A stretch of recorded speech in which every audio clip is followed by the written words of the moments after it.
నువ్వేమని వాగ్దానం చేశావు? నీవు అనేక జనములకు అప్పిచ్చేదావు కానీ అప్పు చేయనన్నావు. అప్పు చేయమన్నావు. నన్ను ఎందుకు అప్పులు పాలు చేశావు?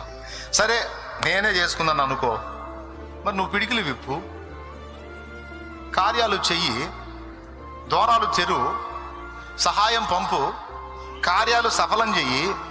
నీ బిడ్డగా నేను దరిద్ర కొట్టు స్థితిలో ఉంటావు. నీ చిత్తమా? అనేకులకు ఇచ్చేదవన్నావే, నాకు ఆశ ఉండదా? 10 మందికి సాయం చేయాలని ఆశ ఉండదా? నువ్వేమో అందరికీ సాయం చేస్తావు, సాయాలు చేసి నువ్వు ఆనందపడతావు.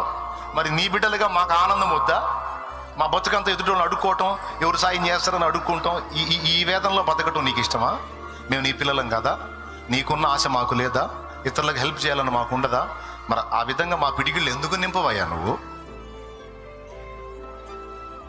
అడుగును తగాదేసుకో. నీకు విరోధంగా రూపింపబడిన ఏ ఆయుధము వర్ధిల్లదన్నావే, మరి ఎందుకయ్యా వాళ్ళని వర్ధిల్లనిస్తున్నా? వాగ్దానం చేశావుగా, ప్రామిస్ చేశావుగా, మాట ఇచ్చావుగా. ఇలా సమస్త విషయాలు వాక్య పరిధిలో, వాగ్దాన పరిధిలో నీవు అడగవచ్చు. అడిగినవన్నీ దేవుని సన్నిధిని వినబడినవని రూఢిగా నమ్మవచ్చు, విశ్వసించవచ్చు. ఈ రెండు జరిగిన ఎడల నిశ్చయముగా నీవు పొందుతావు.